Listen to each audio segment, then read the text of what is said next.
आजारी सिंह आणि धूर्त कोल्हा. एकदा काय झाले, जनावरांचा राजा सिंह एकदा फार आजारी पडला. पुष्कळ औषधोपचार केले पण काहीच गुण येईना. त्याच्या समाचारात सगळे पशु रोज जात असत, पण कोल्हा मात्र येत नसे. कोल्ह्याचे व लांडग्याचे वैर होते. एकदा लांडग्याने सिंहास सांगितले की महाराज, कोल्हा हल्ली आपल्या दरबारात हजर राहत नाही. त्यावरून तो आपल्या विरुद्ध काहीतरी कारस्थान करीत असावा असे मला वाटते. ते भाषण ऐकून सिंहास कोल्ह्याविषयी संशय आला आणि त्यांनी ताबडतोब बोलावून आणण्यासाठी एका पशुस पाठवले.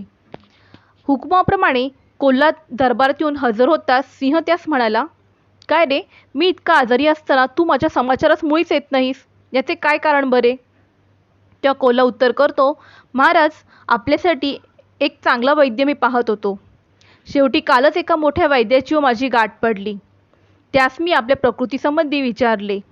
तेव्हा त्यांनी सांगितले की नुकतेच काढलेले लांडग्याचे ओले कातडे पांघरात घेतले असता हा रोग बरा होईल, याशिवाय अन्य उपाय नाही. आणि हे कोल्ह्याचे भाषण ऐकून सिंहास खरं वाटले आणि त्यांनी कातड्यासाठी लांडग्याचा तात्काळ प्राण घेतला. तर तात्पर्य असं की दुसऱ्यांचा नाश व्हावा अशी इच्छा धारण करणारे लोक बहुधा स्वतःच नाश पावतात.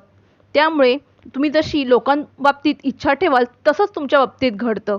जर चांगले पेराल तर चांगले उगवेल. जर ही कथा तुम्हाला आवडली असेल तर प्लीज माझ्या चॅनलला सबस्क्राईब करा, व्हिडिओला लाईक करा, कमेंट करा आणि शेअर करा.